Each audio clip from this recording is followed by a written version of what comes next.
Hello friends, welcome to வேல் ரோஜ் and crime diaries. இன்னைக்கு ஹைதராபாத்தில் நடந்த ஒரு வித்தியாசமான கேஸை தான் பார்க்க போகிறோம். இந்த வழக்கு நம்ம நிறைய பேத்துக்கு ரொம்ப பயனுள்ளதாக இருக்க போது. ஸோ கடைசி வரைக்கும் ஸ்கிப் பண்ணாமல் பாருங்க. நம்ம இந்தியாவில் இருக்க ஹைதராபாத்தில் ராகேஷ் அகர்வால் அண்ட் ரேணு அகர்வால்ங்கிற ஒரு தம்பதிகள் இருந்துட்டு வராங்க. இந்த தம்பதிகள் பேசிக்காவே கொஞ்சம் வசதியானவங்க. இந்த ராகேஷ் என்ன பண்றாரு, ஒரு ஸ்டீல் கம்பெனி வச்சு ரன் பண்ணிட்டு இருக்காரு. இந்த தம்பதிகள் ரெண்டு பேத்துக்குமே 50 வயசாச்சு. இவங்க என்னதான் வேற மாநிலத்தை சேர்ந்தவங்களா இருந்தா கூட ஹைதராபாத்ல பல நாள் பிசினஸ் பண்றதுனால இவங்களுக்கு ஹைதராபாத்தே சொந்த ஊர் மாதிரி ஆயிருது. ஸோ இவங்க வசதியானவங்க அப்படிங்கிறதுனால ஹைதராபாத்ல இருக்கிற ஒரு வசதியான கேட்டட் கம்யூனிட்டில இருந்துட்டு வராங்க. ஸ்வான் லேக் அபார்ட்மெண்ட்னு ஒன்று இருக்கு. அங்க 13வது மாடியில ஒரு பெரிய வீடு வாங்கி இருந்துட்டு வராங்க. இந்த தம்பதிகளுக்கு 2 பசங்க இருக்காங்க. 26 வயசுல சுபம் அப்படிங்கிற ஒரு பையன் இருக்கான். அந்த பையன் இந்த அப்பா ராகேஷ் கூட சேர்ந்து அவரோட பிசினஸை பார்த்துட்டு இருக்கான். அதுக்கப்புறம் இவங்களுக்கு 22 வயசுல ஒரு பொண்ணு இருக்கு. அந்த பொண்ணு மேற்படிப்புக்காக வெளியூருக்கு போயிருக்காங்க. ஸோ ஒரு பொண்ணு வெளியூர்ல இருக்கு, அப்பா பையன் பிசினஸ் பார்க்குறாங்க. இந்த ஒய்ஃப் ரேணு அகர்வால் தான் அந்த வீடை ஃபுல்லாவே டேக் ஓவர் பண்ணிக்கிறாங்க. ஒட்டுமொத்தத்தில் இந்த குடும்பத்தை பொறுத்த வரைக்கும் நல்ல பிசினஸ் இருக்கு, பணம் இருக்கு, குடும்ப உறவுகள் இருக்கு, சந்தோஷமான தம்பதிகள், 2 குழந்தைகள்னு ஒரு சந்தோஷமான வாழ்க்கையை ஹைதராபாத்ல வாழ்ந்துட்டு இருக்காங்க. இந்த தம்பதிகளோட டெய்லி ரொட்டீன் எப்படி இருக்கும்னா, காலையில ஒரு 9 மணிக்கு ராகேஷ் தன்னோட பையனோட ஆபீஸுக்கு போயிடுவாரு. அதுக்கப்புறம் இந்த ரேணு அகர்வாலுங்கிற குடும்ப தலைவி தான் ஃபுல்லா வீட்டை பார்த்துப்பாங்க. ஃபுல் டே பிஸியா இருப்பாங்க. பட் இந்த ராகேஷ் என்னதான் ஆஃபீஸுக்கு போனா கூட ஒரு 2-3 டைம் தன்னோட மனைவிக்கு கால் பண்ணி என்ன நடந்துட்டு இருக்கு, என்ன பண்ணிட்டு இருக்க, சாப்பிட்டையா அப்படிங்கிற மாதிரி ரொம்ப கேரிங்கா அக்கறையா கேட்டுப்பாரு. ஸோ இந்த மாதிரி தான் உங்க வாழ்க்கை போயிட்டு இருக்கு. செப்டம்பர் மாதம் 10ஆம் தேதி 2025ஆம் வருஷம் ஹைதராபாத்தில் ஒரு நார்மலான விடியல் மாதிரி தெரிஞ்சா கூட இந்த தம்பதிகளோட வாழ்க்கையில அந்த செப்டம்பர் மாதம் 10ஆம் தேதி நடக்க போற ஒவ்வொரு நிகழ்வுகளும் நம்ம கற்பனைக்கும் அப்பாற்பட்டவை. ஸோ செப்டம்பர் மாதம் 10ஆம் தேதி வழக்கம் போல தூங்கி எந்திரிக்கிறாங்க. பரபரப்பா ஆஃபீஸுக்கு கிளம்புறாங்க. 9 மணிக்கு இவங்க ஆஃபீஸுக்கு போயிடுறாங்க. அப்போ அவங்க கணவர் என்ன பண்றாரு, மதியம் லஞ்ச் முடிக்கிறாரு. முடிச்சதுக்கு அப்புறம் ஒரு சாயங்காலம் 5 மணிக்கு தன்னோட மனைவிக்கு ஃபோன் பண்ணி பார்க்குறாரு. எப்பவுமே ஒரு 1 or 2 ரிங்லே ஃபோனை எடுத்துருவாங்க. பட் அன்னைக்கு ரேணு அகர்வால் இவர் எவ்வளவு ஃபோன் பண்ணியும் ஃபோனை எடுக்கல. அப்போ இவர் ராகேஷ் என்ன நினச்சிக்கிட்டாரு, சரி ஓகே அவங்க ஏதோ பிஸியாக இருக்காங்க, பரவாயில்ல நம்ம வீட்டுக்கு போயிடலாம், அப்புறம் பார்த்துக்கலான்னு நைட்டு ஒரு 7-7:30 மணிக்கு இந்த அப்பாவும் பையனும் வீட்டுக்கு வர்றாங்க. வீட்டுக்கு வந்து காலிங் பெல் அடிக்கிறாங்க. எந்த ரெஸ்பான்ஸும் இல்லை. கதவை தட்டி பார்க்குறாங்க, எந்த ரெஸ்பான்ஸும் இல்லை. உள்ள லேண்ட்லைனுக்கு கால் பண்ணி பார்க்குறாங்க, எந்த ரெஸ்பான்ஸும் இல்லை. அவங்க ஒய்ஃபோட செல்ஃபோனுக்கும் கால் பண்ணி பார்க்குறாங்க, எந்த ரெஸ்பான்ஸும் இல்லை. இந்த கணவருக்கும் அவங்க பையனுக்கும் பதட்டம் அதிகமாகுது. அவங்க மனைவி ஒரு பொழுதும் இப்படி பண்ணதே கிடையாது. ஒருவேளை உடம்பு சரியில்லாமல் உள்ள ஏதாவது மயங்கி விழுந்துட்டாங்களோ, பிகாஸ் அவங்களுக்கு ரீசெண்டாக ஒரு சர்ஜரி பண்ணாங்க. அதுலேருந்து அவங்க பாடி ரொம்ப வீக்காக இருக்குங்கிற மாதிரி சொல்லிட்டு இருந்தாங்க. அதனால அவங்க ஹெல்த்துக்கு ஏதாவது ப்ராப்ளம் வந்துருக்குமோன்னு இவருக்கு ஒரு பயம். கதவை தட்டி பார்க்குறாங்க, திறக்கலை. சரி உடைச்சிட்டு போகலாமான்னு யோசிக்கும் போது அது ஒரு கேட்டட் கம்யூனிட்டி. ஸோ கண்டிப்பாக அங்கே இருக்கிற மேனேஜ்மெண்ட் பீப்புள்கிட்ட உதவி கேட்கும்போது அவங்க என்ன சொல்றாங்கன்னா, சார் இங்கே ஒரு பிளம்பர் இருக்காரு, அவர் இப்படி சுற்றி வர சொல்லலாம், மேபி ஏதாவது வீட்டுக்குள்ளே போகிறதுக்கு வழி இருக்கா பார்க்கலாங்கிற மாதிரி ஒரு பிளம்பரை அனுப்புகிறாங்க. அப்போது அவங்க வீட்டு பால்கனியில் ஒரு ஃப்ரெஞ்சு டோர் இருக்குது. அந்த டோர் வந்து ஓப்பன் ஆகிருக்கு. அப்போ அந்த பிளம்பர் என்ன பண்ணுறாரு, சார் இந்த டோர் ஓப்பன் ஆகிருக்கு, நான் இப்படி சுற்றி நான் அந்த உள்ளே போய் கதவை திறந்து விட்றேங்கிற மாதிரி அவர் உள்ளே போகிறாரு. அப்படி பால்கனி வழியாக அந்த பிளம்பர் உள்ளே போகிறாரு. வீடே நிசப்தமா இருக்கு. ஒரு குண்டூசி போட்டா கூட கேட்கிற அளவுக்கு சத்தம் இருக்கிற மாதிரி ஒரு மயான அமைதி நிலவுது. அந்த பிளம்பரும் ஒரு பதட்டத்தோட அந்த பால்கனி வழியா அந்த வீட்டுக்குள்ள போறார்ல. அங்க லிவிங் ரூம்ல அவர் பார்த்த காட்சி, இந்த ரேணு அகர்வாலுங்கிற பெண்மணி அப்படியே சடலமா கிடக்காங்க. சுத்தி எங்க பார்த்தாலும் ரத்தம். பதட்டமான இந்த நபர் திரும்ப பால்கனி வெளியே குதிச்சு ஓடிடலாமா இல்ல போய் மெயின் டோர் திறந்து விடலாமான்னு பதட்டத்துல, சரி ஓகே இனிமேல் பால்கனி வெளியா போறது கஷ்டம்னு வேமா பதட்டமா போய் மெயின் டோரை திறந்து விடுறாரு. திறந்து விட்ட உடனே அவங்களோட கணவரும் பையனும் உள்ள வர்றாங்க. லிவிங் ரூம்ல தன்னோட மனைவியோட சடலத்தை பார்த்து அவரால் நம்பவே முடியல. வீறிட்டு அழுகிறாரு. அந்த பையனும் அழுக ஆரம்பிக்கிறான். இவங்க போற சத்தத்தை கேட்டு பக்கத்து வீட்டுக்காரங்க வந்துடுறாங்க. ஒட்டு மொத்தத்தில் அந்த கேட்டட் கம்யூனிட்டியே நைட்டு ஒரு 8 மணிக்கு பரபரப்பாயிருது. அப்ப அந்த கூட்டத்தில் இந்த சில பேர் என்ன பண்றாங்க, ஆகா இங்க ஒரு பெரிய கிரைம் நடந்திருக்கு, உடனே இதை பத்தி தகவல் சொல்லணும்னு போலீஸ் டிபார்ட்மெண்ட்டுக்கு தகவல் கொடுக்குறாங்க. அடுத்த ஒரு 10-15 நிமிஷத்துக்குள்ளேயே போலீஸ், ஃபாரன்சிக், பாராமெட்ரிக் எல்லாருமே வர்றாங்க. பிகாஸ் இது வந்து ஒரு கேட்டட் கம்யூனிட்டி, அதுவும் வசதியான நபர்கள் இருக்கிற ஒரு ஏரியாங்கிறதுனால போலீஸோட அட்டென்ஷன் வந்து இமிடியேட்டா இருக்கு. ஒரு 20 மினிட்ஸ்ல போலீஸ் வராங்க, அந்த கிரைம் சீனை ஃபுல்லாவே செக்யூர் பண்றாங்க. ஃபர்ஸ்ட் ஆஃப் ஆல் போலீஸ் அந்த கிரைம் சீன்ல பார்த்த விஷயம் என்ன அப்படின்னா, எந்த விதமான ஃபோர்ஸ் என்ட்ரியும் கிடையாது. அந்த வீட்டுக்குள்ள யாருமே ஜன்னலை உடைச்சிட்டோ கதவை உடைச்சிட்டோ வந்ததுக்குரிய தடயம் கிடைக்கல. ஒருவேளை இந்த பிளம்பர் வந்த மாதிரி பால்கனி வழியா அந்த கொலைகாரன் வந்திருக்க வாய்ப்பு இருக்கு. பட் பிளம்பருங்கிறவங்க இங்க வேலை பார்க்குறவங்க அங்க எப்படி வரணுங்கிறது அவங்களுக்கு தெரியும். ஸோ ஒரு 3வது நபர் இந்த பால்கனி வழியா, அதுவும் 13வது மாடியில வந்துட்டு போறதுக்குரிய வாய்ப்பு கம்மி. ஸோ இவங்களை கொலை பண்ண அந்த கொலைகாரன் கண்டிப்பா ரேணு அகர்வாலுக்கு தெரிஞ்ச நபரா இருக்கிறதுக்கு நிறைய வாய்ப்பு இருக்கு. அதனாலதான் ஃபோர்ஸ் என்ட்ரியும் இல்லை. மேலும் அவங்களோட உடலை பார்க்கும்போது தலையில ஒரு கடுமையான காயம் ஏற்பட்டிருக்கு. அவங்க தலையே அப்படியே உடைஞ்சு ரத்தம் வந்திருக்கு. இதை எல்லாத்தையும் தாண்டி அவங்க உடம்புல கிட்டத்தட்ட 30 டைம் கத்தியால குத்துனதுக்குரிய காயம் இருக்கு. அவ்வளவு ரத்தம் வெளியில போயிருக்கு. இவங்க உடலுக்கு பக்கத்துல ஒரு குக்கர் இருக்கு. நம்ம சமைக்கிறதுக்காக பயன்படுத்துற ஒரு குக்கர் இருக்கு. அந்த குக்கரோட அடிப்பகுதியை பார்க்கும்போது அதுல நிறைய ரத்த கரைகள் இருக்கு. ஸோ அதுல இருந்து என்ன தெரியுதுன்னா, இவங்களை கொலை பண்ண அந்த கொலைகாரன் இவங்க கிச்சன்ல இருக்கிற குக்கரை எடுத்து இவங்க தலையில அடிச்சுதான் மண்டையை உடைச்சிருக்கான். அதுக்கப்புறம் இவங்க கிச்சன்ல இருக்கிற கத்தியை வச்சுதான் இவங்களை கொலை பண்ணியிருக்கான் அப்படிங்கிறது தெரிய வருது.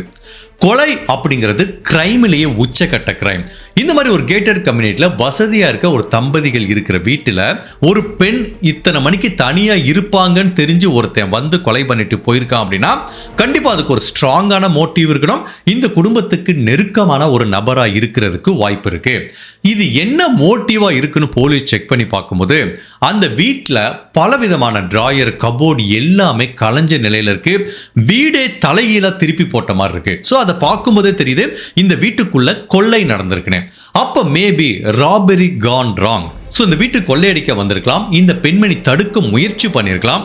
அந்த போராட்டத்தில் அந்த கொள்ளைக்காரங்க இவங்களை கொலை பண்ணியிருக்கலாம். இது நடக்கிறதுக்கு நிறைய வாய்ப்பு இருக்குங்கிற மாதிரி திங்க் பண்றாங்க.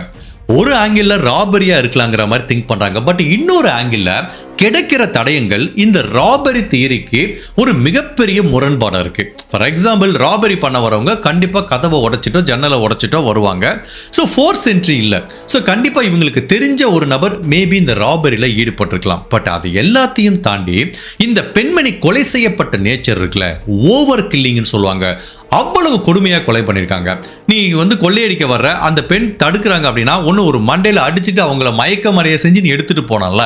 பட் எதுக்காக இவ்வளவு கொடூரமா குக்கரை வச்சு தலையில அடிச்சு அவங்க மண்டையை உடைச்சி ஒரு 40 டைம் கத்தியால குத்துற அளவுக்கு அந்த பெண்மணி மேல ஒரு நபருக்கு வெறுப்பு இருக்குன்னா கண்டிப்பா கொலைகாரன் இந்த விக்டிமுக்கு தெரிஞ்ச நபராகவும் அவங்க மேல பர்சனலா ஒரு காழ்ப்புணர்ச்சியும் இருக்கிறதுக்கு நிறைய வாய்ப்பு இருக்குங்கிறதா போலீஸோட அனுமானம். தட் மீன்ஸ் திடீர்னு அவங்க வீட்டுக்குள்ள வந்த ஒரு 3வது நபர் இவ்வளவு கொடூரமா கொலை பண்ணிருக்க வாய்ப்பு இல்ல.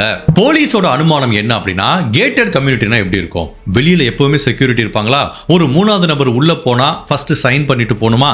எங்க பார்த்தாலும் சிசிடிவி கேமரா இருக்குமா? ஈவன் லாபியில கூட வச்சிருப்பாங்க. அப்படிப்பட்ட செக்யூர்டான பணக்காரங்க இருக்கிற இந்த கேட்டட் கம்யூனிட்டி கிட்ட ஒருத்தன் வந்துட்டு போயிருக்கானா அது எப்படி பாசிபிள் இருக்கும்? அப்போ அவன் இந்த கேட்டட் கம்யூனிட்டிக்கே தெரிஞ்ச நபரா இருக்கலாம். அதனால தான் யாருக்குமே சந்தேகம் வரல. ஸோ கண்டிப்பா கொலையாளி ஒரு ஸ்ட்ரேஞ்சர் கிடையாது. இந்த கேட்டட் கம்யூனிட்டியில் இருக்க மக்களுக்கு அவன் பரிச்சயமான ஒரு நபரா தான் இருக்கிறதுக்கு நிறையவே வாய்ப்பு இருக்குங்கிற மாதிரி திங்க் பண்றாங்க. ஒட்டுமொத்தத்தில் இவ்வளவு பணக்காரங்க இருக்கிற ஒரு பாதுகாப்பான கேட்டட் கம்யூனிட்டிக்குள்ள பகல்ல வீடு புகுந்து ஒரு பெண்ணை கொலை பண்ண இந்த நிகழ்வு ஹைதராபாத்ல மட்டுமல்ல, அந்த ஸ்பெசிபிக்கா இருக்கிற கேட்டட் கம்யூனிட்டி மக்கள் கிட்ட ஒரு மிகப்பெரிய பதட்டத்தையும் ஒரு மிகப்பெரிய அச்ச உணர்வையும் உண்டு பண்ணுது. பட்டப்பகல்ல வீட்டுல தனியா இருந்த ரேணு அகர்வால்ங்கிற இந்த 50 வயசு பெண்ணை கொலை பண்ணிட்டு அந்த வீட்டை கொள்ளையடிச்சிட்டு போன கொள்ளைக்காரங்க யாரு, போலீஸ் அவங்கள பிடிச்சாங்களா அப்படிங்கிற பலவித குழப்பங்களும் திருப்பங்களும் நிறைஞ்ச ஹைதராபாத்ல நடந்த ஒரு வித்தியாசமான ட்ரூ கிரைம் கேஸ் தான் இன்னைக்கு நம்ம இந்த வீடியோல பார்க்க போறோம்.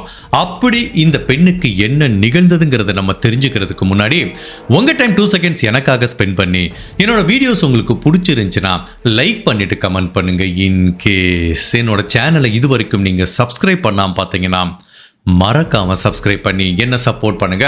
ஸோ நீங்கள் எவ்வளவு பிஸியாக சீரியஸாக அந்த வீடியோவை பார்த்துட்டு இருந்தாலும் ஒரு செகண்ட் பாஸ் பண்ணிட்டு லைக் பண்ணிட்டு இந்த வீடியோவை கண்டினியூ பண்ணுங்க. எந்த ஒரு கொலையிலுமே எப்போ கொலை செய்யப்பட்டாங்க அப்படிங்கிற டைம் லைன் வந்து ரொம்ப முக்கியமானது. அந்த டைம் லைனை வச்சு தான் ஒரு சஸ்பெக்டை உள்ள கொண்டு வரும்போதோ இல்லை ஒரு சிசிடிவி காட்சிகளை அனலைஸ் பண்ணும்போதோ அந்த டைம் லைன் வந்து ரொம்பவே ஹெல்ப்ஃபுல்லாக இருக்கும். பட் இந்த கேஸை பொறுத்த வரைக்கும் அவங்க கணவர் என்ன சொன்னாரு, சார் நான் டெய்லி 2-3 டைம் என்னோட மனைவிக்கு கால் பண்ணுவேன், பட் இன்னைக்கு வந்து கரெக்டாக 5 மணிக்கு கால் பண்ணேன் சார், அவங்க ஃபோனை எடுக்கல. அப்படிங்கும்போது போலீஸ் என்ன திங்க் பண்றாங்கன்னா, அப்போ அவங்க 5 மணிக்கு முன்னாடியே கொலை செய்யப்பட்டிருக்கலாம். இதுதான் அவங்க கணவர் சொன்ன ஸ்டேட்மெண்ட்ல இருந்து தெரியுது. மேலும் இந்த பெண்ணோட உடலை பிரேத பரிசோதனை பண்ணி பார்க்கும்போது டாக்டர் சொல்ற டைம் லைனும் இதேதான். மதியம் 3 மணிலிருந்து இடைப்பட்ட அந்த 2 மணி நேரம், அதாவது 3 to 5க்குள்ள இந்த பெண்மணி கொலை செய்யப்பட்டிருக்கலாங்கிற மாதிரி தான் பேத்தாலஜி சொல்றாங்க. ஸோ இவங்களோட மரணம் எப்படி நிகழ்ந்திருக்குன்னா, தலையில குக்கரை வச்சு அடிக்கும்போது மயக்கமாயிருக்காங்க. பட் அட் த எண்ட் வந்து உடம்புல பல டைம் கத்தியால குத்துனதுனால அளவுக்கு அதிகமான ரத்த போக்கு ஏற்பட்டதுனால தான் இவங்களோட மரணம் நிகழ்ந்திருக்கு. ஒட்டு மொத்தத்தில் இந்த பெண்ணோட இறுதி நிமிடங்கள் அவ்வளவு வலி மிகுந்ததா இருந்திருக்கு. இப்போ போலீஸ் அவங்களோட முதல் கட்ட விசாரணை எங்க இருந்து ஆரம்பிக்கிறாங்கன்னா, அந்த கேட்டட் கம்யூனிட்டில இருக்க சிசிடிவி கேமராவையும் அந்த ஃபுட்டேஜையும் சல்லடை போட்டு தேடுறாங்க. ஃபர்ஸ்ட் இடைப்பட்ட இந்த கொலை செய்யப்பட்ட டைம் 3 to 5க்குள்ள இந்த அபார்ட்மெண்ட்ல யாரெல்லாம் உள்ள வந்தா யாரெல்லாம் வெளியில போனாங்க அப்படிங்கிற மாதிரி செக் பண்றாங்க. 3 மணிலேருந்து இந்த அபார்ட்மெண்ட்டுக்குள்ள யாரெல்லாம் வந்திருப்பாங்க அப்படிங்கிற அந்த உள்ள வர்ற சிசிடிவி ஃபுட்டேஜை பார்க்கும்போது சந்தேகப்படும்படியா யாருமே அந்த அபார்ட்மெண்ட்டுக்குள்ள வந்த மாதிரி தெரியல. ஒரு ஸ்ட்ரேஞ்சரோ இல்ல 3வது நபரோ சந்தேகப்படும்படியா யாருமே வந்த மாதிரி தெரியல. பட் அதே டயத்துல ஒரு 4:45 மணிக்கு அந்த அபார்ட்மெண்ட்ல இருந்து 2 பேர் சந்தேகப்படும்படியா ஒரு மிகப்பெரிய டிராவல் பேக்கை தூக்கிட்டு போனதுக்குரிய காட்சிகள் பதிவாயிருக்கு. அதாவது இவங்க 13வது மாடியில தங்கியிருக்காங்க. அங்க இருக்கிற லாபில இருந்து அப்படியே சிசிடிவி கேமரா வருது. ஃபர்ஸ்ட் லாபில இருக்கு, அப்புறம் அந்த லாபில இருந்து லிஃப்ட்டுக்குள்ள சிசிடிவி கேமரா இருக்கு, அப்புறம் லிஃப்ட்ல இருந்து பார்க்கிங் இருக்கு, பார்க்கிங்ல இருந்து அந்த அபார்ட்மெண்ட்ல வெளியில போற வரைக்கும் எல்லா இடத்துலயும் கேமரா இருக்கு.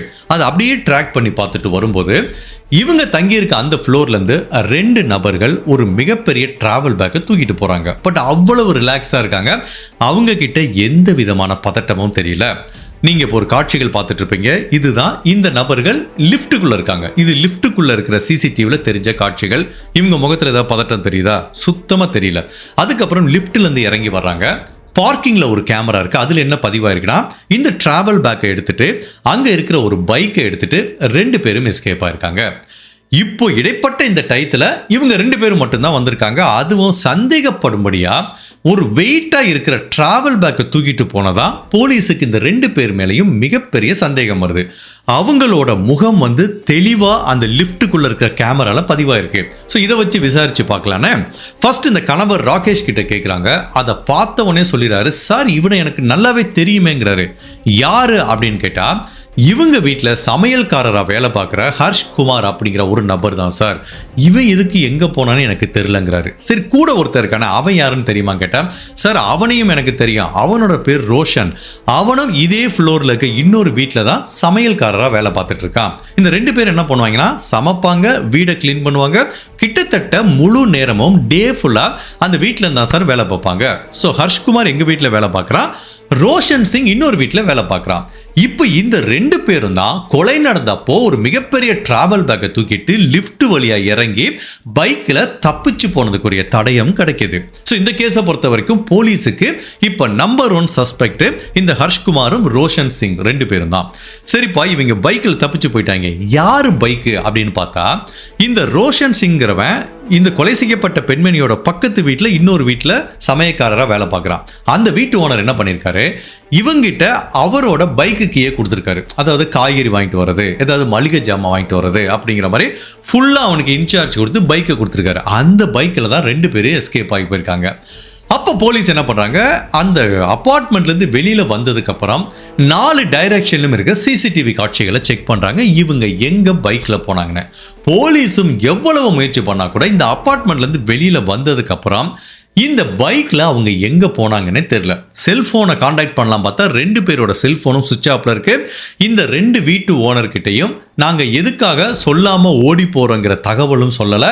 கையில் சந்தேகப்படும்படியாக ஒரு பேக்கை எடுத்துகிட்டு போனதுனால ஒருவேளை இந்த ரெண்டு பேரும் சேர்ந்து ஏன் அந்த பெண்ணை கொலை பண்ணிருக்க கூடாது அப்படிங்கிற மாதிரி இப்ப போலீஸை பொறுத்த வரைக்கும் இந்த கேஸ்ல நம்பர் 1 சஸ்பெக்ட் ஹர்ஷ்குமாரும் இந்த ரோஷன் சிங் அப்படிங்கிற அந்த ரெண்டு பேரும் தான் இருக்காங்க. ஸோ ஃபர்ஸ்ட் இவங்க எங்க போயிருக்க வாய்ப்பு இருக்கு அப்படின்னு போலீஸ் திங்க் பண்ணும்போது, இவங்க பேசிக்காவே இந்த வீட்டுக்குள்ள எப்படி வேலைக்கு வந்தாங்க அப்படின்னா, இந்த ரெண்டு பேர் வந்து ஜார்க்கண்ட் ஸ்டேட்ல இருக்க ராஞ்சி அப்படிங்கிற ஊரை சேர்ந்தவங்க. இதுதான் அவங்களோட சொந்த ஊர். பட் இங்க எப்படி வேலைக்கு வந்தாங்கன்னா, கொல்கத்தால இந்த மாதிரி மேன் பவர் கொடுக்கறதுக்குன்னு ஒரு ஏஜென்சி இருக்கு. அந்த ஏஜென்சி வழியா தான் இவங்க வேலைக்கு வந்திருக்காங்க.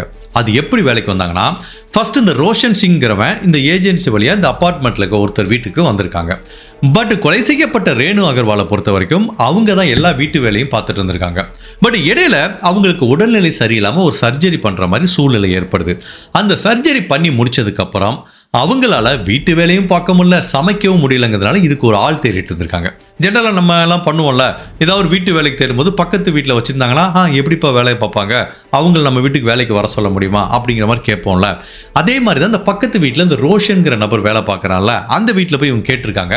அப்போ அவங்க என்ன சொல்லியிருக்காங்க, இந்த மாதிரி கொல்கத்தாவில் ஒரு மேன் பவர் ஏஜென்சி இருக்கு, அவங்க தான் எங்களுக்கு கொடுத்தாங்கிற மாதிரி கேட்டிருக்காங்க. சரிப்பா அந்த கான்டாக்ட் கொடுங்க, நாங்களும் விசாரிக்கிறோன்னு இந்த ரேணு அகர்வால் வந்து அந்த கொல்கத்தாவில் இருக்கிற ஏஜென்சியை விசாரிச்சிருக்காங்க.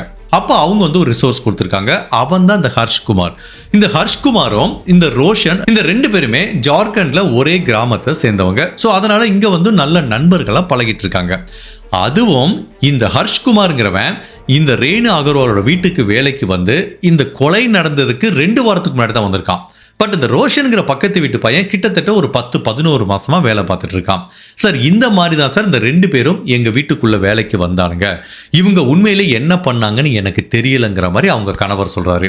அப்ப போலீஸுக்கு ஒரு கிளியர் ஐடியா கிடைக்குது. அப்ப இவங்க எங்க போயிருப்பானுங்க, ஒன்று கொல்கத்தால இவங்களை வேலை கொடுத்து அந்த மேன் பவர் ஏஜென்சிக்கு போயிருப்பானுங்க, அப்படி இல்லைன்னா ஜார்க்கண்ட்ல இருக்கிற தன்னோட சொந்த ஊருக்கு போயிருப்பானுங்க. இப்போ அந்த 2 ஏரியால போய் விசாரிக்கிறாங்க. ஃபர்ஸ்ட் கொல்கத்தால போய் கேட்டா இங்க வரலங்கிறாங்க. அப்போ அவன் இந்த ஜார்க்கண்ட்ல தான் வந்திருக்கிறதுக்கு வாய்ப்பு இருக்கு. பட் தன்னோட சொந்த ஊருக்கு போயிருக்க மாட்டானுங்க, வேற எங்கேயாவது போய் தங்கியிருப்பாங்க அப்படிங்கிற மாதிரி போலீஸ் இவங்களை வலை வீசி தேட ஆரம்பிக்கிறாங்க. இந்த டயத்துல நியூஸ் பேப்பர், டிவி எல்லாத்துலயும் எந்த மாதிரி அட்வர்டைஸ்மெண்ட் கொடுக்குறாங்கன்னா, இந்த மாதிரி ஒரு கொலையை பண்ணிட்டு 2 பேர் பைக்ல தப்பிச்சு போனாங்க. செப்டம்பர் மாதம் 10ஆம் தேதி சாயங்காலம் ஒரு 5 மணிக்கு இந்த பசங்களை யாராவது பார்த்தீங்கன்னா போலீஸுக்கு தகவல் கொடுங்கிற மாதிரி பொதுமக்கள் கிட்ட போலீஸ் உதவி கேட்குறாங்க. நியூஸ் பேப்பர், டிவி எல்லாத்துலேயும் அட்வர்டைஸ்மெண்ட் கொடுக்குறாங்க. ஸோ போலீஸ் கொடுத்த அட்வர்டைஸ்மெண்ட்டுக்கு ஃபைனலாக ஒரு பலன் கிடைக்குது. ஒரு டாக்ஸி டிரைவர் போலீஸ் டிபார்ட்மெண்ட்டை காண்டாக்ட் பண்ணுறாரு. சார் நீங்கள் சொல்கிற அந்த 2 பேர் ஏன் டாக்ஸியில் தான் சார் வந்தாங்க, செப்டம்பர் மாதம் 10ஆம் தேதி சாயங்காலம் 5 மணி இருக்கும், பரபரப்பாக அந்த பசங்க வந்தாங்க, என்கிட்ட கேட்டாங்க ஜார்க்கண்டுக்கு போகணும் அப்படிங்கிற மாதிரி கேட்டாங்க. எனக்கு ஒன்றுமே புரியல, இங்கேருந்து அது 1500-600 கிலோமீட்டர் இருக்கேடா, அவ்வளோ தூரம் போகிறதுக்கு உங்ககிட்ட பணம் இருக்கான்னு கேட்டால் அதெல்லாம் இருக்குது, எங்களை கொண்டு அங்கே ட்ராப் பண்ணுங்கிறாங்க. சரி ஓகே, நம்ம கேட்குறானுங்க, நம்மளுக்கு வருமானம் வந்தால் போதுங்கிற மாதிரி அந்த பசங்களை நான் கூட்டிகிட்டு போனேன் சார். ஸோ ஜார்க்கண்டில் இருக்க ராஞ்சி அப்படிங்கிற ஊருக்கு தான் இவங்களை கூட்டிகிட்டு போக சொன்னாங்க. பட் நெடுதூரம் பயணம் பண்ணி போனோம், நிறைய பணம் வந்து இந்த பசங்க கிட்ட கொடுக்கறதுக்கு காசு இல்லை. அப்போ இவன் என்ன பண்ணா, அங்கே ராஞ்சியில் இருக்க தன்னோட ஃப்ரெண்டுக்கு கால் பண்ணுறான். அவன் என்ன பண்ணா, ஆன்லைனில் எனக்கு பணம் ட்ரான்ஸ்ஃபர் பண்ணான் சார். ஸோ எனக்கு வந்து ஜிபே வழியாக பணம் கிடச்சிருச்சு, அந்த பசங்களை அவன் ஃப்ரெண்டு வீட்டில் போய் ட்ராப் பண்ணிட்டேன்.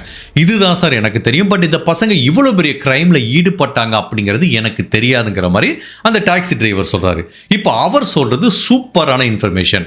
ஃபர்ஸ்ட் அவர் வந்து அவர் ஃப்ரெண்டு பணம் அனுப்பிச்சான். ஸோ அவனோட நம்பர் இருக்கும், அதை வச்சு அவனை ட்ராக் பண்ண முடியும். ஸோ எந்த இடத்துல போய் விட்டுட்டு வந்தாரு அப்படிங்கிற அப்ராக்சிமேட் லொக்கேஷனும் இருக்கும். ஸோ இதை வச்சு பிடிச்சா கண்டிப்பாக அந்த 2 பேரையும் பிடிக்க முடியுங்கிற மாதிரி பார்க்குறாங்க.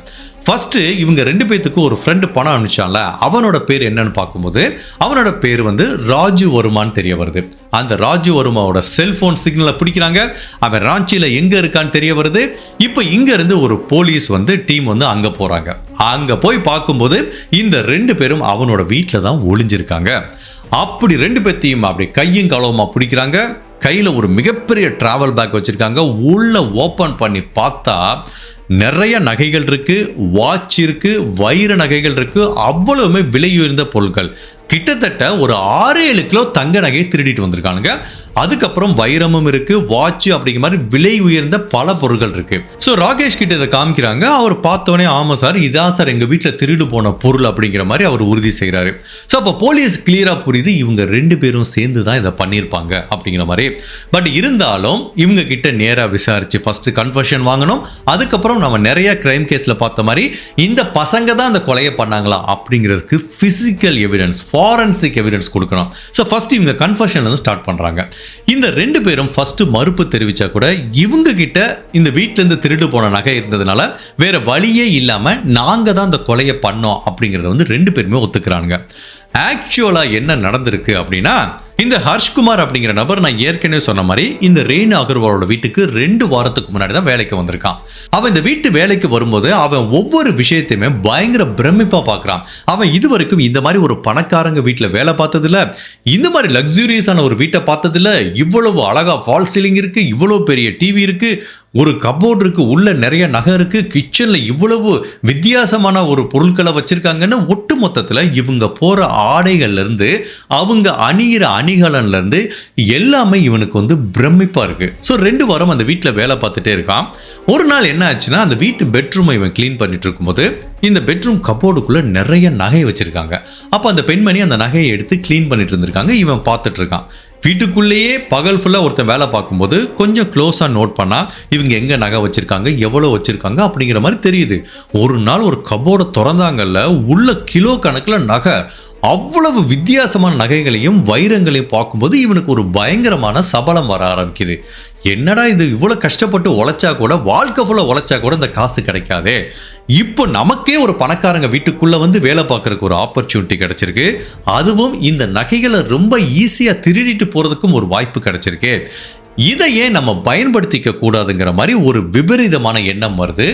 அதை எக்ஸிக்யூட் பண்ணுறதுக்கு இவனுக்கு ஒரு ஆள் தேவைப்படுது. ஸோ இவனுங்க யார் வேலை கூட்டிகிட்டு வந்தா, அந்த ஏஜென்சி வழியாக பக்கத்து வீட்டில் வேலை பார்க்குற ரோஷன் சிங் அப்படிங்கிறவன் அவங்ககிட்ட போய் சொல்கிறான், டே இவங்க வீட்டில் போய் நான் வேலை பார்த்தா அந்த கபோர்டில் கிலோ கணக்காக தங்க வச்சுருக்காங்கடா, நம்ம அடிச்சுட்டு போனோன்னு வச்சுக்குவேன், வாழ்க்கை ஃபுல்லாக செட்டில்டு, என்ன சொல்கிற, பண்ணலாமா அப்படின்னு கேட்குறான். அவனுக்கு கொஞ்சம் பயம் வந்துச்சு. டே நான் இங்கே வந்து ஏதோ நிம்மதியாக சம்பாரித்தோம், வீட்டுக்கு பணம் அனுப்பிட்டு இருக்கேங்கிறேன், இப்படி ஏதோ கொள்ளையடிச்சு மாட்டி விடலாங்கிறேன்னு. அதெல்லாம் ஒன்றும் இல்லை மச்சான், அந்த வீட்டில் யாருமே இருக்க மாட்டாங்க, நான் நல்லா நோட் பண்ணிட்டேன், இந்த அம்மா மட்டும்தான் இருக்கும், இதை மேனேஜ் பண்ணிட்டோம் அப்படின்னா நம்ம அந்த பணத்தெல்லாம் கொள்ளையடிச்சிட்டான், கோடிக்கணக்கில் தேருண்டா, என்ன சொல்கிறேன்னு சொல்லி இவன் அவனுக்கு ஆசையை உண்டு பண்ணிட்டான். இப்போ அவனும் சரின்ட்டான். அப்போ 2 பேரும் பிளான் பண்ணுறானுங்க. இந்த ஹர்ஷ்குமாருக்கு இங்கே வேலை பார்க்கறதுனால இந்த வீட்டில் இருக்க ஒவ்வொருத்தவங்களோட ஆக்டிவிட்டி நல்லா தெரியும். ராகேஷ் எப்போ வேலைக்கு போகிறாரு, எப்போ வர்றாருன்னு தெரியும், அவங்க பையனும் வேலைக்கு போயிடுவார், வீட்டில் அவங்க பொண்ணு வெளியூரில் படிச்சுட்டு இருக்கு. ஸோ இந்த ரேணு அகர்வால் மட்டும் தனியாக இருப்பாங்கன்னு தெரியும். அதனால் அவங்கள மேனேஜ் பண்ணிக்கலாங்கிற மாதிரி பிளான் பண்ணி ஒரு நாள் குறிக்கிறாங்க. செப்டம்பர் மாதம் 10ஆம் தேதி 2025ஆம் வருஷம் நாள் குறிக்கப்படுது. அதுக்கு பக்காவாக பிளான் பண்ணுறாங்க. இந்த அம்மாவோட கை கால்களை கட்டி போட்டுடலாம், வேறு கொலையெல்லாம் பண்ண வேணாம், கட்டி போட்டு நம்ம திருடிட்டு போயிடலாங்கிற மாதிரி தான் இவங்களோட பிளான். ஸோ அவங்க கை காலில் கட்டுறதுக்கு வந்து நிறைய கயிறு வாங்கிக்கிறாங்க. அதுக்கப்புறம் பணத்தை கொள்ளையடிச்சிட்டு போகிறதுக்கு ஒரு பெரிய ட்ராவல் பேக் வாங்கிக்கிறாங்க. ஸோ வெயிட் பண்ணுறானுங்க. காலையில் ராகேஷும் அவங்க பையனும் வேலைக்கு கிளம்பி போகிறாங்க. இவன் வந்து இந்த வீட்டில் வழக்கம் போல் வேலை பார்க்குறான். ஸோ எதுக்காக ஆஃப்டர்நூனை சூஸ் பண்ணாங்கன்னா, அந்த டைம் தான் அந்த அப்பார்ட்மெண்ட்டே அமைதியாக இருக்கும். வேலைக்கு போகிறேன், பிஸியாக வேலை பார்ப்பான், வீட்டில் இருக்க ஹவுஸ் ஒய்ஃபும் நிம்மதியாக தூங்கிட்டு இருப்பாங்க. அந்த டைத்தை சூஸ் பண்ணால் நம்ம வெளியில் போகிறப்ப யாரும் நம்மளை நோட் பண்ண மாட்டாங்கன்னு இவனுங்க இந்த 3 to 5ங்கிற டைத்தை வந்து சூஸ் பண்ணியிருக்கானுங்க. ஸோ இவன் வீட்டுக்குள்ளே வேலை பார்த்துட்டு இருக்கான். 3 மணிக்கு ரோஷனை வர சொல்கிறான். அவன் வர்றான். 2 பேரும் வீட்டுக்குள்ளே வர்றாங்க. அந்த பெண்மணி லிவிங் ரூமில் உட்காந்து ஏதோ ஒரு டிவி பார்த்துட்டு சோஃபாவில் உட்காந்துட்டு இருக்காங்க. இப்படி 2 பேரும் அந்த அம்மா முன்னாடி போய் நிற்கிறாங்க. அப்போ அந்த அம்மா கேட்குறாங்க, என்னப்பா வேணும், ஏன் இப்படி 2 பேரும் வந்து நிற்கிறீங்க, நீ எதுக்கு இங்கே வந்தங்கிற மாதிரி ரோஷனை பார்த்து கேட்குறாங்க. அப்போ அந்த ஹர்ஷ்குமார் என்ன பண்ணுறான், திடீர்னு பின்னாடி மறைச்சி வச்சிருந்த குக்கரை எடுக்கிறான். சமைக்கிறதுக்காக பயன்படுத்த குக்கரை. இவங்களுக்கு ஒன்றும் புரியல, இப்போ எதுக்குடா குக்கர் எடுத்துகிட்டு வந்து என் முன்னாடி போஸ் கொடுத்துட்ருக்க அப்படிங்கிற மாதிரி இந்த அம்மா கேட்டாங்கள. அந்த குக்கரை திருப்பி வச்சு தலையில் ஒரே அடி, அப்படியே நிலை குலைஞ்சி மயக்கமாயிட்டாங்க. உடனே என்ன பண்ணுறானுங்க, கையில் எடுத்துட்டு வந்து அந்த கயிறை வச்சு இந்த அம்மாவோட கை கால்களை கட்டிட்டு, இவனுக்கு தெரியும் எந்த கபோர்டில் விலை உயர்ந்த நகைகள் இருக்குன்னு. உடனே அந்த நகைகள் எல்லாத்தையும் கொள்ளையடிக்க ஆரம்பிச்சானுங்க. இந்த அம்மா கைகால் கட்டப்பட்டிருக்கு, தலையில் ஒரே டைம் தான் அடிச்சிருக்காங்க. அந்த அம்மாவுக்கு மயக்கம் போட்டாங்க. சிறிது நேரத்தில் அந்த அம்மாவுக்கு மயக்கம் தெளிஞ்சிருச்சு. அப்போ இவனுங்க பார்த்துட்டானுங்க அந்த அம்மாவுக்கு மயக்கம் தெளிஞ்சது. பட் ஆல்மோஸ்ட் எல்லாத்தையுமே கொள்ளையடிச்சிட்டானுங்க. சரி போகலாம் அப்படின்னு பிளான் பண்ணும்போது அந்த வீட்டோட மாஸ்டர் பெட்ரூம்ல ஒரு லாக்கர் இருக்கு. அந்த லாக்கரை அந்த ஹர்ஷ்குமார் பார்த்துட்டான். இப்போ அவனுக்கு பேராசை வருது. இப்போ இவனுங்க கொள்ளையடிச்சதே கிலோ கணக்கில் இருக்கிறது. பட் அந்த லாக்கருக்குள்ள இதை விட வெளியே இருந்த பொருட்கள் இருக்குமா? கண்டிப்பா இதை விட பல மடங்கு கோடிக்கணக்கான பொருள் இருக்குமே. அதை திறந்து அதையும் எடுத்துட்டு போயிட்டா எப்படியும் கிரைம் தானே. எப்படி நம்மளை தான் சொல்ல போது, போலீஸ் நம்மளை தான் தேட போறாங்க. அதுக்கு நான் கூட ஒரு 10 கோடி ரூபாய் கொள்ளையடிச்சிட்டு போயிட்டாங்கிற மாதிரி ஒரு விபரீதமான ஆசை வருது. அப்போ அந்த லாக்கரை ஓபன் பண்றதுக்கு நம்பர் இவங்கிட்ட இல்லை. அப்போ இந்த பெண்மணி முழிச்சிட்டாங்க. இவங்களை தரன்னு இழுத்துட்டு போய் பெட்ரூமுக்கு இழுத்துட்டு போறானுங்க. இங்க பாருமா, இந்த லாக்கரை ஓபன் பண்ணி கொடுக்குறாங்க. அந்த அம்மா கொடுக்க மாட்டேங்குது. 2 பேத்துக்குள்ளேயும் ஒரு கடுமையான வாக்குவாதம் ஏற்படுது. இதுல கோபத்தில் அந்த ஹர்ஷ்குமார் என்ன பண்றான், நான் இவ்வளவு கேட்கிறேன், நீ என்ன லாக்கரை ஓபன் பண்ண மாட்டேன்னு திரும்ப அந்த குக்கரை வச்சு தலையில 4 டைம் அடிக்கிறான். பயங்கரமான, அப்படியே அவங்க ஸ்கல்லே உடஞ்சு போச்சு. எங்க பார்த்தாலும் ரத்தம் வருது. மயக்கம் போட்டுட்டாங்க. உடனே திரும்ப தரன்னு கோபத்தில் லிவிங் ரூமுக்கு இழுத்துட்டு வந்து கிச்சன்ல இருந்து கத்தி எடுத்துட்டு வந்து ஒரு 40 டைம் அந்த அம்மாவை கத்தியால குத்துறான். சோ இது எதுக்கு அந்த அம்மா மேல அவ்வளவு கோபம்னா, உனக்கு என்ன ஒரு அவ்வளவு வைராக்கியம்? நான் தான் சொல்றேன்ல, அந்த லாக்கர் நம்பரை கொடுத்தா உயிரோட விட்டுறேன்னு, நீ கொடுக்க மாட்டேல, அதனால நீ உயிரோட இருக்கக்கூடாது அப்படிங்கிற கோபத்துல தான் 2 பேரும் சேர்ந்து அந்த அம்மாவை கொடுமையா கொலை பண்ணிருக்கானுங்க. அதுக்கப்புறம் எல்லாத்தையும் வாரி அரைச்சிட்டு இதுக்கப்புறம் வீட்டோட கீ வந்து இவங்கிட்ட இருந்திருக்கு. ஸோ அந்த வீட்டை வெளியில கூடி லாக் பண்ணிட்டு லிஃப்ட்ல கிளம்பி போயிருக்கான். அப்படி போன காட்சிகள் தான் நீங்க பாக்குறீங்க. எவ்வளவு கேஷுவலா இருக்கானுங்க. உங்களால இவங்க இவ்வளவு பெரிய ஒரு கிரைமை பண்ணிட்டு அடுத்த ஒரு 5 நிமிஷத்துக்குள்ள இவ்வளவு கேஷுவலா இருக்க முடியுமா அப்படிங்கிறது ஒரு மிகப்பெரிய ஆச்சரியத்தை உண்டு பண்ணும். இதுல இன்னொரு விஷயம் என்ன அப்படின்னா, இந்த அம்மாவை கொலை பண்ணிட்டு பணத்தெல்லாம் எடுத்துட்டு அவங்க வீட்டுக்குள்ளேயே நல்ல பாத்ரூம்ல போய் ரெஃப்ரெஷ் பண்ணி குளிச்சுட்டு, ஏன்னா உடம்புல எங்க பார்த்தாலும் ரத்தமா இருக்கும், ஸோ அதை எல்லாத்தையும் கிளீன் பண்ணிட்டு நல்ல ட்ரெஸ்ஸை மாத்திட்டு தான் ஃப்ரெஷ்ஷாக அந்த லிஃப்ட்டுக்குள்ளே வந்திருக்கானுங்க. அதுக்கப்புறம் தான் இறங்கி பைக் எடுத்துகிட்டு போயிருக்காங்க. ஸோ இதுதான் சார் நடந்தது அப்படிங்கிறத 2 பேரும் கன்ஃபெஷன் கொடுத்துக்கிறானுங்க. கன்ஃபெஷன் கொடுத்தா மட்டும் போதுமா, அதுக்கு தடயம் வேண்டாமா? ஸோ இவங்க சொல்கிற தடயத்தை மேட்ச் பண்ணுற மாதிரி ஃபர்ஸ்ட் அந்த கிரைம் சீனில் கிடைச்ச குக்கரை எடுத்து அதில் யார் ஃபிங்கர் பிரிண்ட் இருக்குன்னு பார்க்குறாங்க. இந்த ஹர்ஷ்குமாரோட ஃபிங்கர் பிரிண்ட் இருக்கு. அதுக்கப்புறம் அவங்க வீட்டுக்குள்ள இருக்க கபோர்டில் எல்லாத்துலேயும் பார்க்கும்போது இவங்க 2 பேரோட ஃபிங்கர் பிரிண்ட் இருக்கு. ஓகே, நம்ம நிறைய பேர் சொல்லலாம், இந்த ஹர்ஷ்குமார் இவங்க வீட்டிலே வேலை பார்க்குறான், அப்போ கபோர்டில் அவன் ஃபிங்கர் பிரிண்ட் இருக்கிறது நியாயம் தானே? அது நியாயம்தான். பட் ரோஷன்கிறவன் பக்கத்து வீட்டு வேலை பார்க்குறான், அவனோட ஃபிங்கர் பிரிண்ட் எப்படி இந்த வீட்டுக்குள்ளே வந்துச்சு? ஸோ அது வந்து லிங்க் பண்ண முடியுது. அந்த ரோஷனும் இந்த கிரைமில் இன்வால்வ் ஆயிருக்கானே. பட் அதே டயத்தில் கொலைக்காக பயன்படுத்தப்பட்ட ரத்தம் தோய்ந்த நிலையில் இருக்கிற ஆயுதத்தில் இந்த ஹர்ஷ்குமாரோட ஃபிங்கர் பிரிண்ட் இருக்கிறதுனால ஆப்வியஸ்லி அவன் தான் அந்த குக்கரை வச்சு ரேணு அகர்வாலை அடிச்சு கொலை பண்ணியிருக்கான் அப்படிங்கிறதும் உறுதி செய்யப்படுது. ஒட்டுமொத்தத்தில் மோட்டிவ் கிளியரா இருக்கு. இவங்க கொடுத்த கன்ஃபெஷன் இருக்கு. இவங்களை அரெஸ்ட் பண்ணும்போது இந்த வீட்டுல இருந்து கொள்ளையடிச்சிட்டு போன நகைகள் இருக்கு, பிளஸ் இவங்க ஃபிங்கர் பிரிண்ட் இருக்கு. இது போதுமே இவங்களுக்கு தண்டனை வாங்கி தர்றதுக்கு. இப்போ இந்த இன்சிடென்ட் நடந்து ஒரு 2 மாசம் தான் இருக்கும். ஜெனரலா குற்றப்பத்திரிகை தாக்கல் பண்றதுக்கு 90 நாள் இருக்கு. ஸோ பட் இந்த கேஸை பொறுத்த வரைக்கும் ஸ்ட்ரைட் ஃபார்வர்டு கேஸ் மாதிரி தான் தெரியுது. இவங்களுக்கு அகைன்ஸ்டா நிறைய தடயம் இருக்கிறதுனால குற்றப்பத்திரிகை தாக்கல் செய்யப்படும். இந்த 2 பேத்துக்கும் கண்டிப்பா கடுமையான தண்டனை கிடைக்கிறதுக்கு நிறையவே வாய்ப்பு இருக்கு. இந்த கேஸ்ல ரொம்ப அதிர்ச்சியான விஷயம் என்ன அப்படின்னா, இந்த 2 பேருமே வீட்டு வேலைக்கு வந்திருக்காங்க. இவங்க ஜார்க்கண்ட் ஸ்டேட்டை சேர்ந்தவங்க, கொல்கத்தால ஒரு ஏஜென்சி வழியாக வந்திருக்காங்க. ஸோ அந்த கொல்கத்தால ஏஜென்சி என்ன பண்ணியிருக்காங்க, இந்த 2 பேத்தையுமே ப்ராப்பரான பேக்ரவுண்ட் செக் பண்ணவே இல்லை. ஹர்ஷ்குமார் அப்படிங்கிற இந்த ரேணு அகர்வால் வீட்டில் வேலை பார்த்தவன் பல நாள் போதை மருந்துக்கு அடிமையானவன். ஸோ உருப்படியாக ஒரு கேரக்டரும் கிடையாது, படித்தவன் கிடையாது. போதை மருந்துக்கு ஒருத்தன் அடிமையானானா அவன் என்ன பண்ணுறாங்கிறது யாருக்கும் தெரியாது. அவ்வளோ டேஞ்சரான பர்சன். இந்த பக்கம் எடுத்துப்போம், பக்கத்து வீட்டில் வேலை பார்த்த ரோஷன்கிறவன் மேலே 3 கிரிமினல் வழக்கு இருக்கு. 2 தடவை ஒரு வீட்டுக்குள்ள புகுந்து கொள்ளையடிச்சிருக்கான். அதுக்கப்புறம் ஒரு பெண்ணை கொலை பண்ண முயற்சி பண்ணியிருக்கான். இவ்வளவு மிக முக்கியமான வழக்கு இருக்கிற ஒரு நபர்களை இந்த மாதிரி வேலைக்கு கூட்டிட்டு வந்தா எவ்வளவு ரிஸ்க். அப்ப அந்த ஏஜென்சி வந்து பேக்ரவுண்ட் செக் பண்ணவே இல்லை. யார் வேணாலும் அந்த ஏஜென்சிக்கு போகலாம், எங்களுக்கு வேலை வாங்கி கொடுங்க அப்படின்னு கேட்டா, அப்படியாப்பா உண்டா உன் ஆதார் கார்டை கொடுன்னு இங்க யார் வேலை கேட்கிறாங்களோ அவங்களை லிங்க் பண்ணி விட்டுட்டு இவன் பணத்தை வாங்கிப்பான். ஸோ ப்ராப்பரா எந்த விதமான பேக்ரவுண்ட் செக்கும் இந்த மாதிரி ஏஜென்சி வந்து பண்றதுல, அப்படியே பண்ணாலும் ஒரு சிம்பிளா ஒரு ஐ வாஷ் மாதிரி பண்ணிட்டு விட்டுறாங்க. இந்த கேஸை பொறுத்த வரைக்கும் இதோட முடிஞ்சது. நம்ம வழக்கம் போல ஒவ்வொரு கிரைம்ல இருந்து நம்ம முக்கியமான டேக் அவே பார்ப்போம். இந்த கேஸை பொறுத்த வரைக்கும் இன்னைக்கு இருக்கிற காலகட்டத்தில் ஒரு கணவன் மனைவி 2 பேரும் வேலைக்கு போனா கண்டிப்பா வீட்டில் ஒரு பாத்திரம் கழுவுறதுக்கு, கிளீன் பண்றதுக்கு, சமைக்கிறதுக்கு, மெயின்டைன் பண்றதுக்கு, அதுக்கப்புறம் வீட்டில் குழந்தைகள் இருந்தா அவங்கள பார்த்துக்கிறதுக்கு, சின்ன குழந்தைகள் இருந்தா பார்த்துக்கிறதுக்கு கேர் டேக்கர்னு பலவிதமான உதவிகள் நம்மளுக்கு தேவைப்படுது. பட் நம்மளுக்கு சாதாரணமாக டைரெக்டாக கிடைக்கிறது இல்லை. சில சமயம் பக்கத்து வீட்டுக்காரங்கிட்ட கேட்போம், தெரிஞ்சவங்ககிட்ட கேட்போம். அப்படி நம்மளால் கண்டுபிடிக்க முடியலன்னா என்ன பண்ணுவோம்? ஏஜென்சி கிட்ட போவோம். ஈவன் வீட்டில் இருக்க சில வயசானவங்க பெட் ரிட்டனாக இருந்தால் கூட அவங்கள பார்த்துக்கிறது கூட ஏஜென்சி மூலமாக ஆள் கிடைக்குது. பட் அந்த மாதிரி ஏஜென்சி மூலமாக போகும்போது இருக்கிற ரிஸ்க்கை தான் நம்ம அந்த கேஸில் பார்த்தோம். ஏஜென்சி சரியாக ஒர்க் பண்ணுறதில்ல. அவங்க ப்ராப்பராக செக் பண்ணணும், பேக்ரவுண்ட் செக் பண்ணணும், கிரிமினல் பேக்ரவுண்ட் எல்லாமே பண்ணணும். அவங்க பண்ணுறதெல்லாம் இருக்கட்டும், பண்ணுறாங்களா இல்லையோ. பட் நம்ம அந்த மாதிரி வீட்டுக்கு ஒரு ஏஜென்சி வழியாக யாரையாவது ஹையர் பண்ண போகிறோமோ, குழந்தைகளை பார்க்குறதுக்கோ, சமைக்கிறதுக்கோ, பாத்திரம் கழுவுறதுக்கோ, வயசானவங்களை பார்க்குறதுக்கோ ஹையர் பண்ண போகும்போது நம்ம சைடு இருந்து நம்மளை பாதுகாப்பாக இருக்கிறதுக்கு என்ன மாதிரி விஷயங்களை பண்ணலாம் அப்படிங்கிறதுக்கு நான் படித்த சில விஷயங்களை ஷேர் பண்ண போகிறேன். அதை தெரிஞ்சுக்கணும் அப்படின்னு நினைக்கிறவங்க ஸ்டே பண்ணலாம். இல்லைப்பா எனக்கு கிரைம் கேஸ் மட்டும் போதும் அப்படின்னா இந்த கேஸ் இதோட முடிஞ்சது, நீங்கள் இங்கேயே ட்ரா பண்ணிக்கலாம். ஜென்ரலாக ஒரு ஏஜென்சி ஒருத்தனுக்கு வேலைக்கு, அவனை வீட்டு வேலைக்கு எங்கேயாவது அனுப்ப போகிறதுக்கு முன்னாடி அவனை ஆன்போர்ட் பண்ணுவாங்க. பேசிக்கான சில டாக்குமெண்ட்லாம் வாங்குவாங்க. ஃபஸ்ட்டு ஐடி வெரிஃபிகேஷனுக்கு வாங்குவாங்க, அட்ரஸ் வெரிஃபிகேஷனுக்கு வாங்குவாங்க. ஸோ இதெல்லாம் பேசிக்காக என்ன வாங்குவாங்க? ஆதார் கார்டு, அதுக்கப்புறம் பேன் கார்டோ, வாட் எவர் இட் இஸ், இந்த மாதிரி பாஸ்போர்ட்டோ இதெல்லாம் வாங்கிப்பாங்க. இது ஐடி வெரிஃபிகேஷன், அட்ரஸ் வெரிஃபிகேஷன். இது எல்லாத்தையும் தாண்டி அவனுக்கு பின்னாடி வேறு ஏதாவது கிரிமினல் ரெக்கார்டு இருக்கா, இல்லை இதுக்கு முன்னாடி ஏதாவது கிரைமில் ஈடுபட்டிருக்கானா அப்படிங்கிறத எப்படி தெரிஞ்சுக்க முடியும்? Police verification. ஒரு போலீஸ் ஸ்டேஷனில் போயிட்டு இவன் மேலே எந்த கம்ப்ளைண்ட்டும் இல்லைப்பா அப்படிங்கிற மாதிரி ஒரு போலீஸ் வெரிஃபை பண்ண ஒரு சர்டிஃபிகேட் வாங்கிட்டு வந்தால் தான் இவனுக்கு பின்னாடி எந்த கிரிமினல் பேக்ரவுண்டும் இல்லை அப்படிங்கிறத உறுதிப்படுத்த முடியும். பட் நிறைய ஏஜென்சி அதை பண்ணுறதில்லை. ஸோ இப்போ நம்ம வீட்டிலே எடுத்துப்போம். இந்த மாதிரி ஒருத்தரை ஹையர் பண்ணுறோம் அப்படின்னா ஒரு ஏஜென்சி கிட்ட கேட்கும்போது ஏஜென்சி சொல்லுவாங்க, நாங்கள் எல்லாம் செக் பண்ணிட்டோம் மேடம் வாங்க, ஐடி ப்ரூஃப், அட்ரஸ் ப்ரூஃப்லாம் செக் பண்ணிட்டோம் வாங்க. பட் போலீஸ் வெரிஃபிகேஷன் பண்ணீங்களா, கிரிமினல் செக்அப் பண்ணீங்களா, அவன் பின்னாடி தான் கிரிமினல் பேக்ரவுண்ட் இருக்கான்னு செக் பண்ணீங்களா அப்படிங்கிறத நீங்கள் கண்டிப்பாக கேட்கணும். அதை நிறைய ஏஜென்சி பண்ணியிருக்க மாட்டாங்க.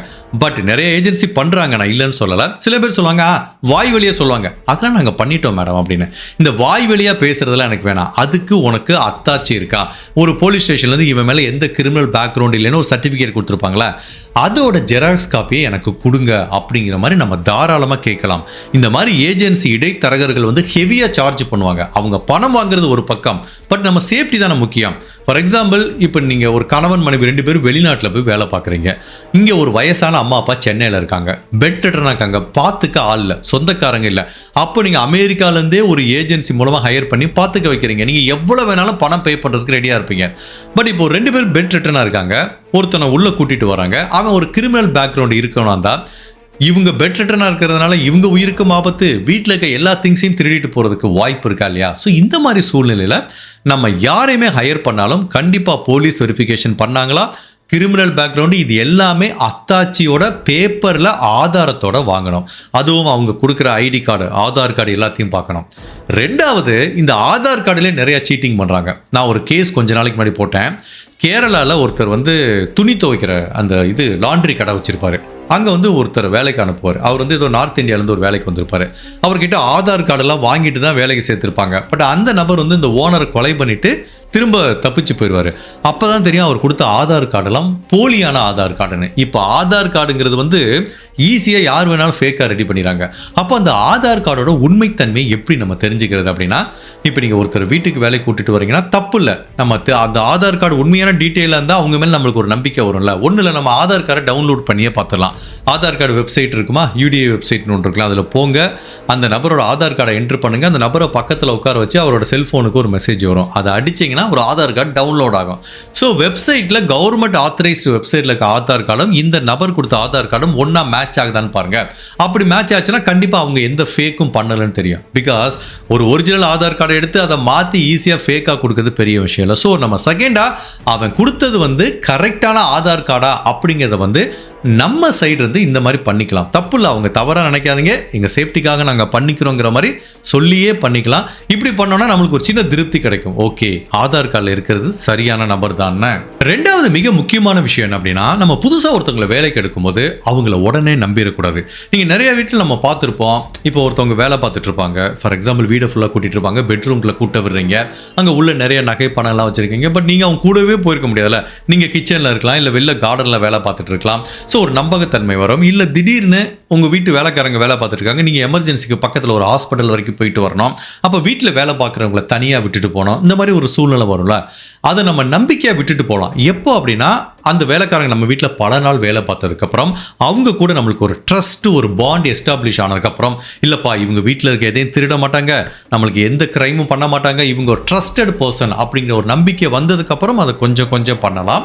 பட் எடுத்த உடனே இப்போ புதுசாக ஒருத்தவங்களை ஹையர் பண்ண உடனேயே அவங்கள நம்பி விட்டுட்டு போகிறதோ, இல்லை தேவையில்லாமல் உங்களோட பெட்ரூமுக்குள்ள அவங்களுக்கு எக்ஸ்போஸ் ஆகிற மாதிரி பல விஷயங்களை, நகை பணங்களை வைக்கிறதோ, இந்த மாதிரி விஷயங்களை அவாய்ட் பண்ணணும். ஒட்டுமொத்தத்தில் புதுசாக வேலைக்கு வர்றவங்க கிட்ட ஒரு ட்ரஸ்ட்டை ஏற்படுத்திக்கிறதுக்கு கொஞ்சம் டைம் எடுத்துக்கோங்க.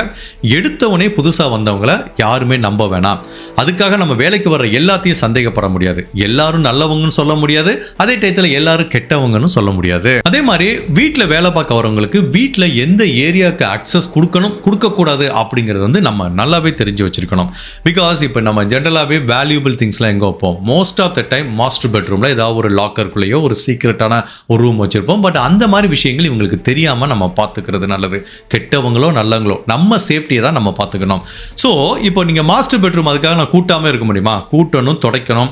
பட் அந்த மாதிரி கூட்டுறதுக்கோ துடைக்கிறதுக்கோ வேலைக்காரங்க வரும்போது நீங்கள் சென்சிட்டிவாக வச்சிருக்க இன்ஃபர்மேஷனை எக்ஸ்போஸ் பண்ணக்கூடாது. ஃபார் எக்ஸாம்பிள் ஒரு கபோர்டில் ஒரு இன்டர்னலாக யாருக்குமே தெரியாமல் ஒரு ஸ்டோர் ரூம் இருக்குன்னு வச்சுக்கோங்களேன், ஒரு சின்ன பாக்ஸ் இருக்குது. அதை வந்து இந்த பெண்மணி கூட்டிகிட்டு இருக்கும்போது இங்கே வரும்போது அது தெரியாமல் பார்த்துக்கோங்க, அதை ஓப்பன் பண்ணாமல் பார்த்துக்கோங்க. ஸோ சில விஷயங்கள் இடத்துல அவங்க அலோவ் பண்ண முடியாது. ஃபார் எக்ஸாம்பிள் ஒரு இடத்துல ஒரு லாக்கர் ரூம் மாதிரி வச்சுருக்கீங்கன்னா அந்த லாக்கர் எங்கே இருக்குங்கிறது தெரியக்கூடாது. அதை எப்படி நீங்கள் ஃபோல்ட் பண்ணி வைக்கிறீங்க, எங்கே வச்சுருக்கீங்க, எப்படி திறப்பீங்க, எங்கே கீயை வைப்பீங்க, இந்த மாதிரி சென்சிட்டிவான விஷயங்கள் உங்கள் வீட்டில் வேலை பார்க்குறவங்களுக்கு கண்டிப்பாக தெரியக்கூடாது.